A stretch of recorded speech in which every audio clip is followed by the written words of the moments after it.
Apaixonado por aromas e perfumes desde sempre, Lourenço de Lucena é o único português membro da Sociedade Francesa de Perfumistas. Fez a sua formação em Paris, é compositor de perfumes para pessoas, marcas e projetos. Já organizou jantares com emendas à medida de um odor. Criou perfumes para as noivas de Santo António, para o restaurante Bel Canto, de José Avilés, entre outros. Tem o seu perfume de autor, inspirado nas laranjas do Algarve. Olá Lourenço, obrigada por teres aceito o nosso convite para estares aqui hoje connosco a falar como desafiar o talento. E a primeira pergunta que nós temos para ti é: como é que tu te defines? Isso é tão difícil.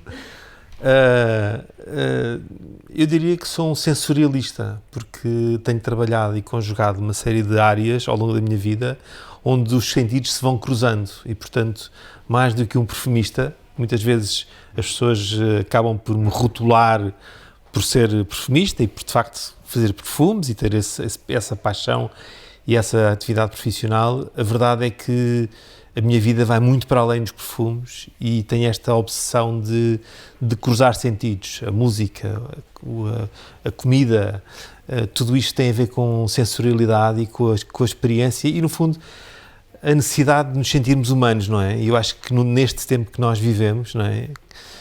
Neste último ano, eu acho que essa dimensão da fisicalidade e da humanidade é fundamental de ser reposta, não é? Ou pelo menos nós encontrarmos formas de trazer essa fisicalidade em contraponto ao distanciamento social, à máscara, ou à impossibilidade de um abraço, não é? E um perfume pode aproximar, não é? Eu posso estar à tua distante de uma de vocês e ainda assim estar-me a aproximar com o perfume que trago, não é? Portanto, sim, sou um sensorialista, talvez. Sensorialista. Um alquimista. Enfim, Alquimista. Vamos deixar... E o que é um alquimista? Um alquimista é alguém que cruza várias disciplinas? Sim, no fundo que tem vários interesses e que procura criar e desenvolver projetos onde a criação é multidisciplinar e, portanto, aí não só pela tua formação profissional ou formação académica, não é? Mas pela experiência da vida e pelos gostos que tens, pela experiência que vais adquirindo, pelas paixões que acabas por ir tendo ao longo da vida, tudo isso acaba por se encontrar e tudo isso acaba por se misturar num melting pot delicioso, poderoso. É uma verdadeira alquimia. E muito perigoso às vezes. Perigoso porquê? Deixa isso para o final.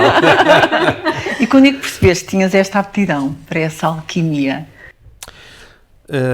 Eu acho que foi por fases.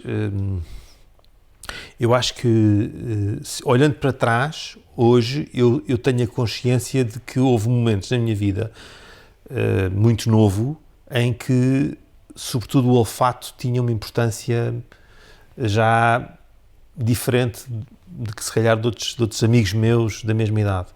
Embora não racionalizado, não é? Por exemplo, as primeiras semanadas ou mesadas que eu tinha, eu gastava a comprar música, na altura, o princípio dos CDs, não é? O fim dos vinis e o início dos CDs, os CDs em metal muito grosso, não é? Muito pesadões. Gastava dinheiro em música e em perfumes. Já em perfumes? Isso com que idade, mais ou menos? Pai, com 12. Com 12? Portanto, e eu lembro perfeitamente dos primeiros perfumes que comprei, onde comprei, quem era a pessoa que estava por trás do balcão. Eu tenho essas imagens gravadas, tal era marcante. A emoção da experiência de poder comprar. E, portanto, sim, faço essa retrospectiva e hoje consigo perceber que já na altura era importante os perfumes, mas agora, quando é que eu racionalizo isto é, quando é que eu ganho a consciência de...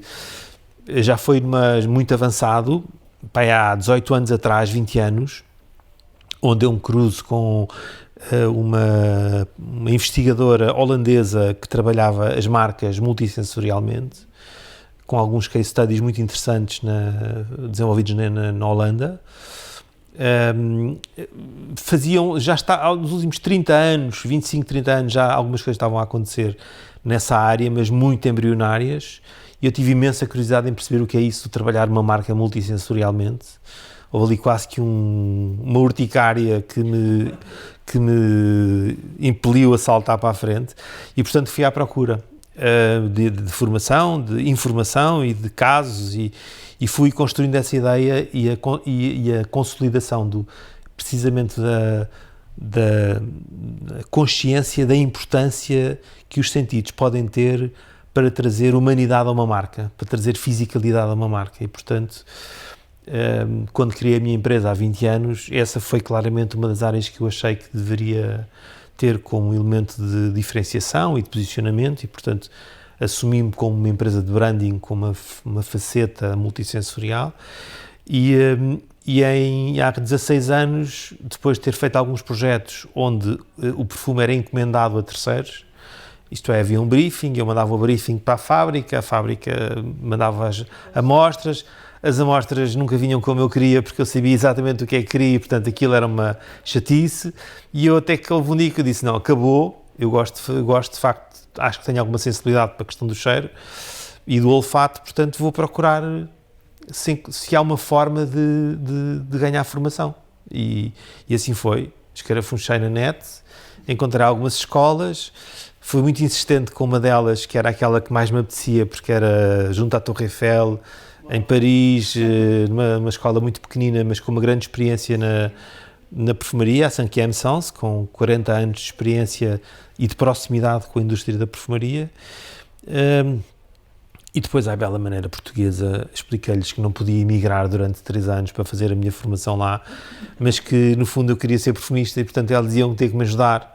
Acharam uma certa graça à minha ousadia e, portanto, adaptaram a formação ao facto de eu não sendo residente em França, em Paris, ir a Paris mensalmente durante 2 anos e durante uma semana ou 10 dias eu tinha ali aquele escape, porreiro, ótimo, não é?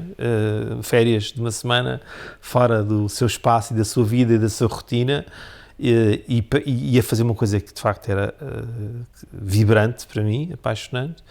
E portanto durante 2 anos fiz a minha formação em Paris e a partir de então começo a fazer os meus perfumes. Aliás, cometendo uma inconfidência, eu vou para Paris para fazer o primeiro módulo de formação, que era um módulo de iniciação, completamente introdutório, quer dizer, 3 dias, first approach, não é? E 1 semana e meia ou 2 semanas antes tinha vendido à EDP o perfume, a identidade multissensorial, onde se incluía a expressão olfativa da marca. E era a minha intenção fazer o perfume. E, portanto, quando eu vou para Paris, já vou com essa ambição de, apesar de não saber nada bola, ainda, vir de Paris com um perfume feito para a EDP. E assim foi. Eu fiz 3 dias de iniciação, de introdução, entrar, não sei o quê, houve ali logo uma grande empatia com as professoras. E depois disse, olha, eu gostava de ficar aqui 2 dias, se não se importam, só para ficar aqui a cheirar e a ver e a brincar, a trabalhar no laboratório e tal, vocês não se importam? Ah, não, claro, à vontade. E fui ficando, fui desenvolvendo, tinha exatamente uma ideia muito clara na minha cabeça do que é que eu queria. Fui desenvolvendo e depois, com algumas ajudas delas, acabei por ter que explicar o que é que estava a fazer. Elas acharam que eu era completamente louco porque estava a fazer o perfume para a maior empresa portuguesa, não é? Mas a verdade é que trouxe 3 perfumes, 3 amostras ligeiramente diferentes entre si. E uma delas foi aprovada pela administração e, portanto, vendi o meu perfume sem ser perfumista. O meu primeiro perfume. Incrível. Portanto, mas eu acho que tem muito a ver com essa questão da sensibilidade e da intuição. Pois, tu dizes muito que já sabias o que é que pretendias, não é? Tu Sim. dizes muito... Como é que tu sentes isso? Como é que tu... Cá dentro, como é que tens esse... Tem muito a ver com eu acho que um perfume é uma história. Um perfume é uma narrativa olfativa que nós criamos e para nós chegarmos a essa narrativa nós temos que saber exatamente que história queremos contar e, portanto, o meu processo mental, eu demoro muito mais tempo a pensar na história, a pensar naquilo que quero contar e porquê, devidamente sustentado, não é? E, portanto, tenho que encontrar e tenho que definir mentalmente os ingredientes, neste caso os personagens dessa história, as matérias, os aromas que quero juntar. E depois inicio o processo de composição, porque na verdade nós sabemos de onde partimos e onde queremos chegar, mas o caminho que se faz muitas vezes é muito, muito engraçado, porque muitas vezes a meio do caminho encontramos coisas, chegamos a soluções, a composições que são muito interessantes, mesmo que não para aquele projeto, mas para outros. E, portanto, o processo... São descobertas, não é? São descobertas porque, na verdade, a composição de um perfume é uma composição orgânica, não é? Química. E, portanto, a relação das matérias em diferentes quantidades podem mudar o comportamento olfativo, não é? E, portanto, não há receitas. Obviamente que nós sabemos que se eu usar limão e baunilha, mesmo que use pouca baunilha, o limão, como é efervescente, tem aquele boost cítrico, vai-me atirar a baunilha cá para cima com imensa força, não é? Portanto, há imensas... Quer dizer, a experiência vai-nos dando...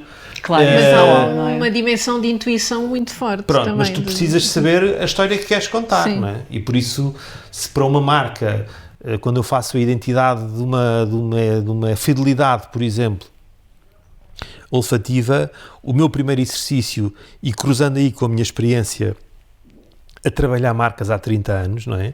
Na área de branding, criação e estratégia de marcas, o processo é o mesmo, no fundo, porque o meu trabalho é conhecer a marca profundamente, perceber o que é que ela quer ser, como é que ela quer ser vista e percepcionada, não é? Para depois encontrar, com a minha experiência e intuição, aquilo que eu entendo ser as traduções ao nível dos aromas de cada um desses valores, desse posicionamento, da missão e da atitude que a marca quer ter. Isto é, se uma marca quer ser dinâmica, eu não posso usar baunilha, não é? Porque é quente, é mole, é redonda, é doce, é fofinha, não é? Se uma marca quer ser dinâmica, tem que ter a erva acabada de cortar, tem que ter um aroma mais fresco, se calhar mais cítrico ou mais verde. Portanto, tudo isso pode ser traduzível, se quiserem, os valores, em aromas. E isto se cruza-se também com a música, e por isso a dimensão sensorial da minha vida. Cozinha. E com a cozinha, não é? Porque se eu tocar uma nota grave, não é? Ela, se calhar, a nota grave remete-me para uma cor escura, certo? Então, remete para uma cor escura, densa, e para um aroma que também seja ele mesmo denso. Um ylang-ylang, um patchouli, por exemplo, não é?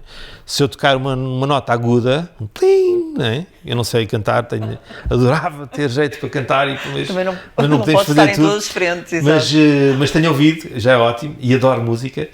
A verdade é que esse spleen mais agudo, se calhar pode ser muito mais um limão, uma nota cítrica, não é? E, portanto, conseguimos criar em abstrato um órgão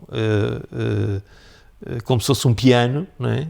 Com as notas musicais, onde encontramos as cores em cada sítio e os aromas também em cada sítio, em consoante o som que se produz em cada nota, não é? E, portanto, esse cruzamento é fascinante, não é? E há imensa coisa para fazer. E esse cruzamento desperta emoções nas pessoas. Claro, senão éramos robôs. E os aromas, os cheiros também estão associados a memórias. Sim. Quais são as memórias que tens associadas a... Tenho. Algumas posso contar, outras não me digam. Acho que podemos saber.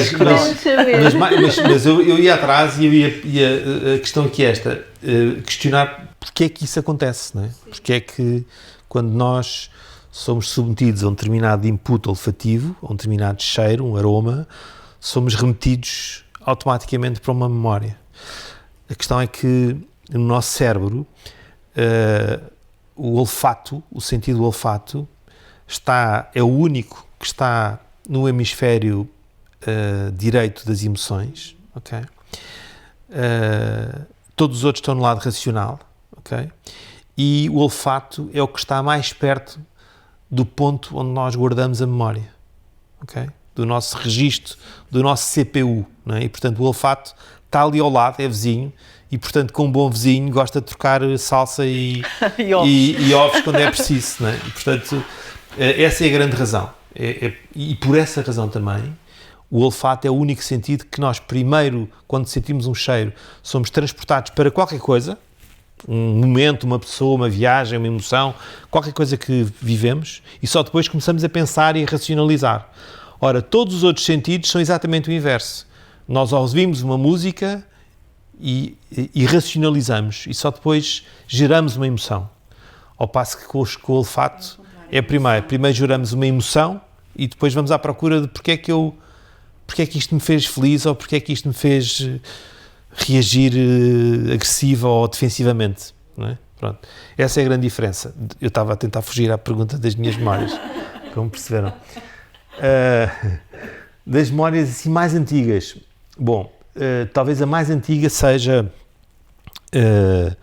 quando eu comecei a montar a cavalo no Monte Estoril com 2 anos e meio, num picadeiro muito pequenino que existia e que já não existe hoje em dia. Hoje em dia é um Teatro Mirita Casemiro, mas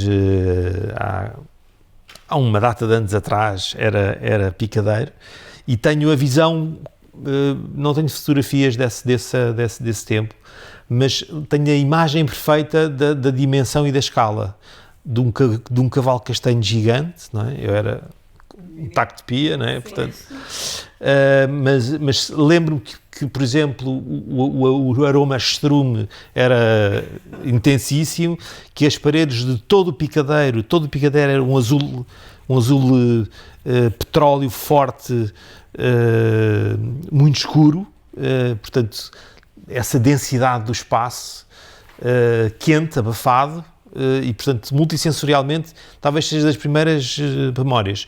Depois lembro-me também, no Monte Estoril, da casa dos meus avós, de uma parede que existia num muro que estava carregada de Lúcia Lima, que eu adorava andar a esfregar Lúcia Lima e a cheirar, de facto, e fazer o chá de Lúcia Lima e a água aromatizada com Lúcia Lima, porque, de facto, é uma erva, é uma folha incrível, não é? Com um aroma extraordinário. E, portanto, aí... Depois, ao longo da minha vida, foram acontecendo outras coisas e, portanto, sei lá, os momentos que eu compro os meus primeiros perfumes e cheiro, sei lá, o primeiro perfume que eu comprei era o Corros, da Yves Saint Laurent, um perfume que eu hoje era incapaz de usar, não é? Mas a verdade é que naquele tempo também eram outras tendências e os gostos, o nosso gosto vai evoluindo, vai mudando, não é? Não quer dizer que o nosso gosto seja diferente dos 18 anos pós 50. Não, na verdade, não é diferente, não muda.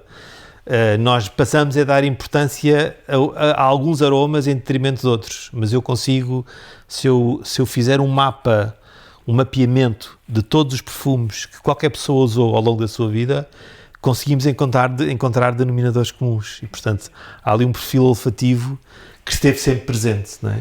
E, por exemplo, quando tu conheces uma pessoa, o perfume que essa pessoa usa diz-te alguma coisa para além do que dessa pessoa é ou não? Ou achas que isso já é... É uma boa pergunta, Ana, porque eu ontem à noite, já bastante tarde, estava a trabalhar com um compositor numa peça, num projeto que estamos a fazer, onde cruzamos precisamente música clássica e contemporânea e pintura e com artista plástico e os aromas. E ele dizia-me, mas tu andas sempre com o nariz no ar, andas sempre a cheirar. E eu disse, é porque ele dizia, eu como músico, pá, para mim, eu quando estou sozinho, eu quero é silêncio. Precisamente porque estou sempre rodeado de música e de composição e, portanto, a minha necessidade é exatamente o inverso. É não ter nada, não ter quase que estar opaco, não é? Eu confesso que me defendo um bocadinho. Há uns anos eu era muito obsessivo com os cheiros e, portanto, essa coisa de falar a alguém, geralmente uma mulher, não é? De dar um beijo e cheirar, não é? Era muito automático e, obviamente, que nós usamos um perfume primeiro porque gostamos, não é? E porque nos sentimos bem, mas porque também queremos, no fundo, projetar uma determinada imagem nos outros, não é? Queremos completar o nosso boneco visual, não é? Porque não nos vestimos de farda todos os dias da mesma maneira, todos os dias temos um estado de espírito diferente, não é? E também por isso é que eu digo que devemos escolher um perfume em função de vários layers e não termos só um único perfume, que é um tédio. Acho que devemos ser completamente infiéis a escolher perfumes, não é? E no dia-a-dia. É outro tema, dava outra conversa, podcast, exato. Mas por isso a importância do aroma na escolha do dia-a-dia é fundamental. E este talento é inato ou resulta do conhecimento adquirido ou necessita de ambos? É possível fazer isto sem ter um talento inato, só por aprender o conhecimento? Eu acho que sim. Eu acho que a vontade é indomável. A primeira frase que eu ensinei aos meus filhos foi: quem quer consegue. Eu acho que quando nós queremos uma coisa, talvez seja porque sou carneiro e portanto tenho um feitio muito determinado, ou perseverante. E és exemplo disso, não é? Há quem chame teimosia, não é verdade? Mas depende da forma como possamos ver o prisma com que se veja. Mas eu acho que deve ser idealmente um misto dos dois, não é? Eu acho que é preciso ter uma apetência, um gosto especial, um interesse, não é? E depois, obviamente, a formação ajuda, porque é a consolidação e a sustentação, é a base de tudo, não é? Eu, se não tivesse tido a formação que tive, podia fazer umas brincadeiras com os óleos essenciais, não é? Qualquer um de nós pode fazer isso. Ou a misturar perfumes comerciais uns em cima uns dos outros, não é? Mas não era a mesma coisa, não é? Porque a perfumaria tem milhares de matérias-primas diferentes, milhares de aromas diferentes e, portanto, quanto maior o meu leque de conhecimento e de memória desses aromas, mais fácil se torna o meu trabalho. E quanto tempo é que demora esse processo criativo de construir um perfume de A a Z? Essa é a pergunta que eu gosto menos de ouvir de um cliente meu, porque sendo um ato de criatividade, um ato de criação, é um bocadinho difícil de responder a isso. Eu tenho perfumes que fiz numa semana, tenho perfumes que demorei 3 meses.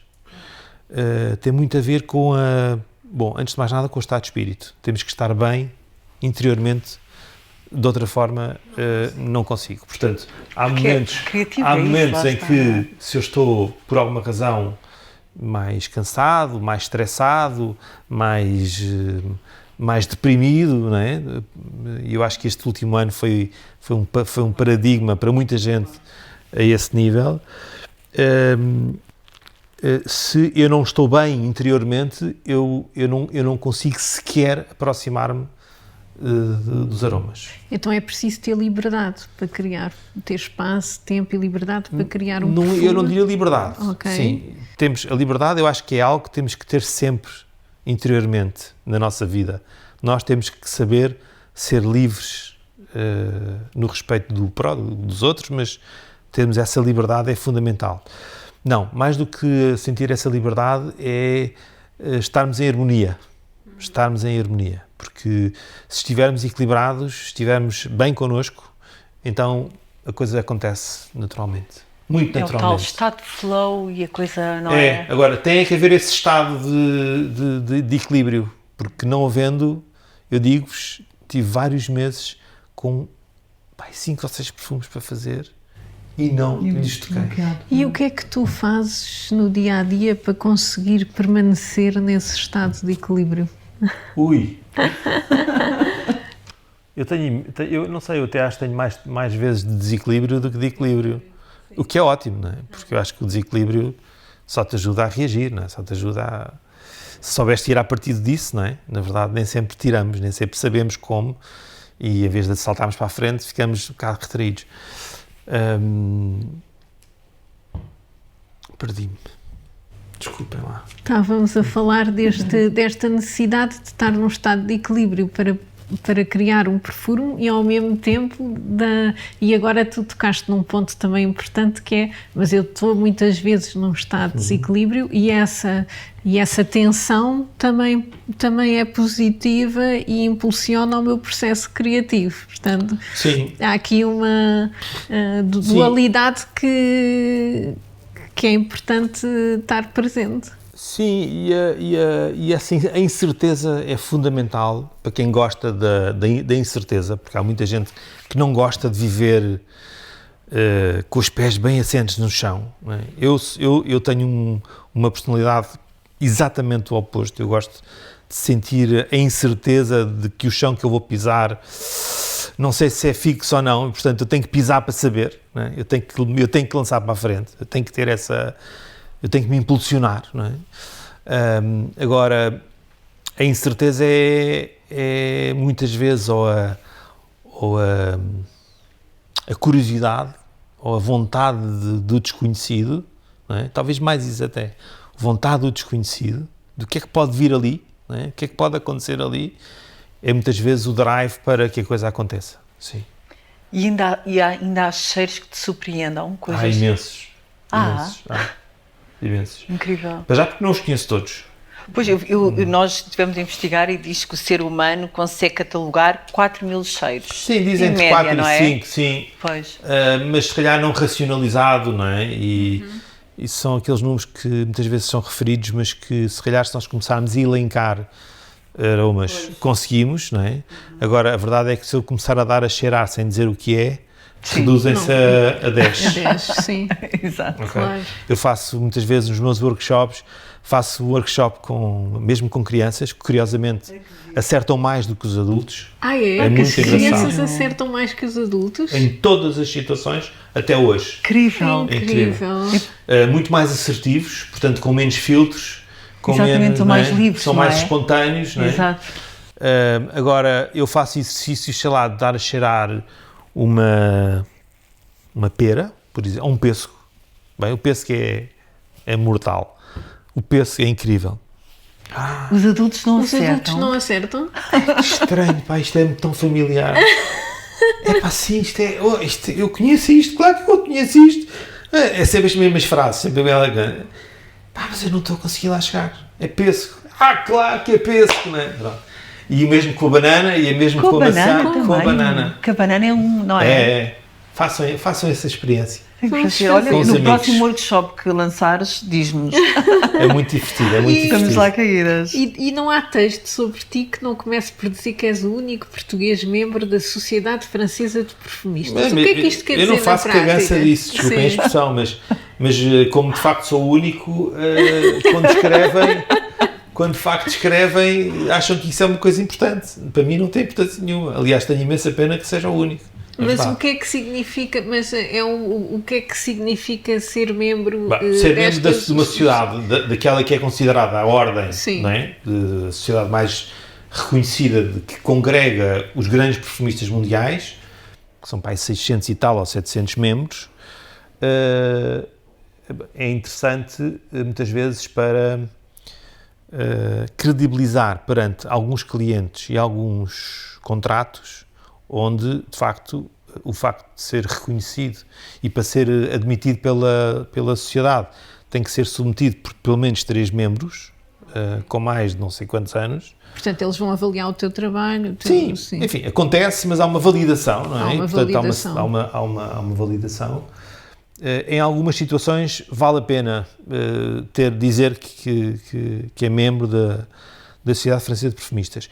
Noutras situações, tenho tido pontualmente momentos onde, por ausência de conhecimento de qualquer coisa, recorro aos membros.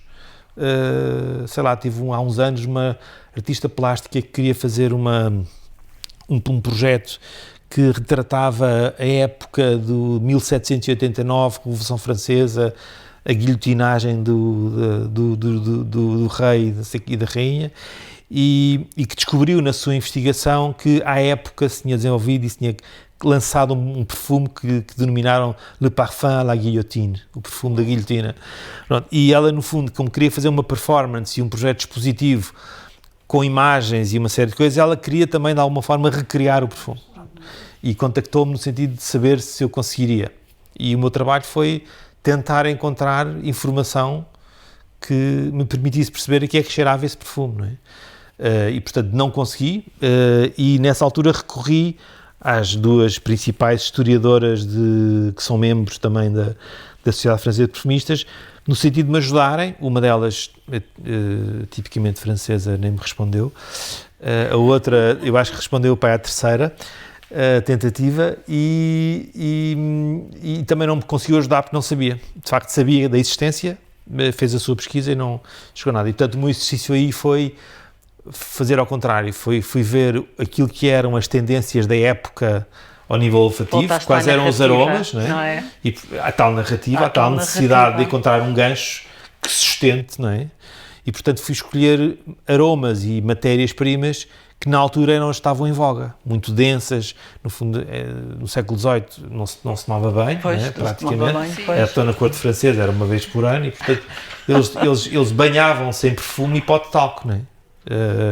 E portanto fiz um perfume bastante intenso, que depois foi aromatizado numa sala de cinema, onde ela fez a performance e a difusão. Portanto, a sociedade, o ser membro dessa sociedade dá-me o gancho e o link a formações, há muitas formações a acontecer, conferências, todos os meses há conferências que eu posso assistir física ou digitalmente, portanto com esta coisa do confinamento também se acelerou o processo de digitalização das conferências, o que é muito mais fácil, porque assistir a uma conferência em Paris obriga-me a ir para Paris, avião, hotel, quer dizer, com os custos que incorremos numa coisa dessa, e portanto o facto de poder aceder a essas conferências é incrível, porque são muito interessantes. E o perigo que tu tinhas comentado no início e que disseste ficaste, que sim. vou deixar para o fim. Não, o perigo, quando falamos em perfumes, já estamos a acabar. Quais? Eu ainda tenho aqui uma pergunta que te quero fazer. O perigo porquê? Porque eu acho que o perfume tem um layer de atração, não é? Tem um layer, quando nós usamos, como falávamos há pouco, acho que da mesma forma que não nos vestimos todos os dias da mesma maneira, usamos um perfume para nos sentirmos bem, porque gostamos dessa personalidade olfativa e do aroma do perfume, mas também porque queremos atrair os outros. Atrair, ou seja, para a aceitação social. Não tem que obrigatoriamente ser sexual, mas a aceitação física do outro é algo que todos nós, seres humanos, procuramos no nosso dia-a-dia. Nós necessitamos, como espécie, exato. Necessitamos dessa aceitação, e como e sermos vistos e aceitos como parte de um todo, de uma comunidade, não é? E portanto o perfume, enfim, pode ter esse layer perigoso, porque um perfume pode ser também ele mesmo uma provocação, não é? Eu posso usar um perfume para despertar uma determinada reação nos outros, não é? E portanto eu acho que o perfume deve ter essa carga de cheirar e apetecer dar uma dentadinha. Portanto, acho mesmo que o perfume tem essa obrigação. Senão é mole, senão é daqueles gajos que dá-se um passo bem e não sabe e não apertam a mão, não é?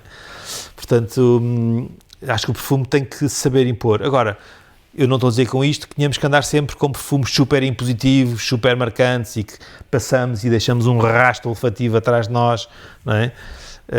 Mas sim, eu acho que pode ser perigoso nesse sentido, não é? Se nós tivermos esse layer, como eu tenho, não é? De querer usar um perfume para dar dentadinhas. Então eu quero-te fazer uma última pergunta. Qual é que é o cheiro do teu talento? Essa pergunta é muito... Que eu agora fiquei muito curiosa. Qual é que é o cheiro do meu talento? É uma composição de vários. Não há um aroma que eu... Muitas vezes perguntam-me, qual é que é o teu aroma preferido? Não tenho um aroma preferido. Tenho famílias que me são mais especiais. Tudo que são famílias olfativas mais provocadoras, especiarias, por exemplo, notas orientais, como o cardamomo, por exemplo, é muito interessante, porque é muito fresco, mas tem um pico, tem ali um pico que, não é? Está em perfumes incríveis, sei lá, o Déclaration de Cartier, um ícone da perfumaria do século XX, feito pelo Jean-Claude Ellena, ou tantos outros, ou no Musk do Narciso Rodrigues também tem cardamomo, enfim, o cardamomo é um aroma muito interessante, tanto em perfumes masculinos como femininos.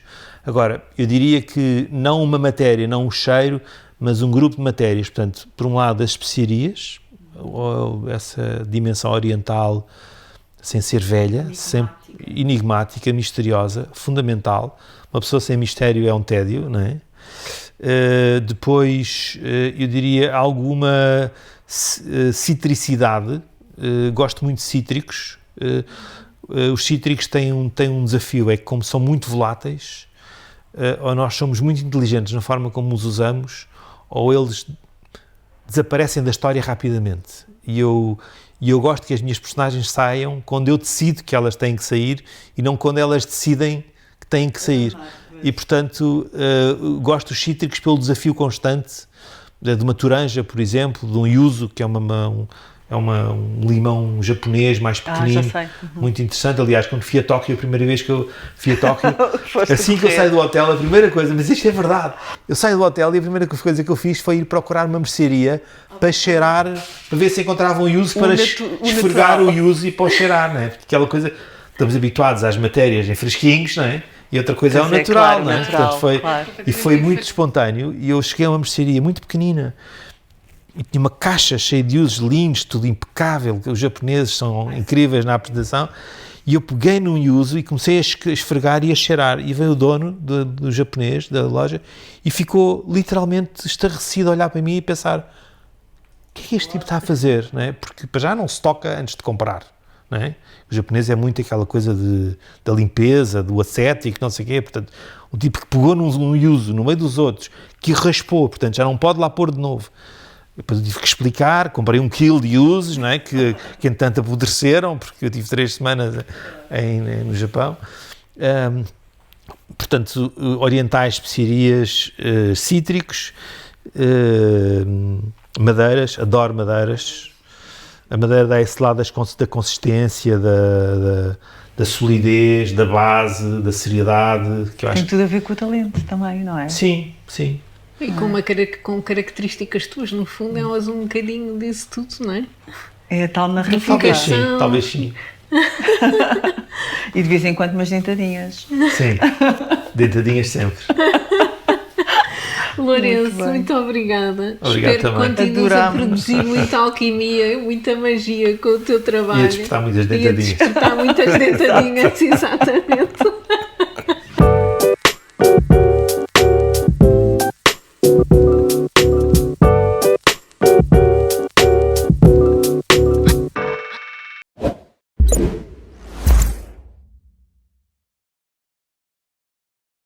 Este podcast é apresentado por Fidelidade Studio, um espaço disruptivo localizado na Nova School of Business and Economics. Através da gravação de vídeos e podcasts, pretende aproximar as novas gerações ao setor dos seguros e da fidelidade.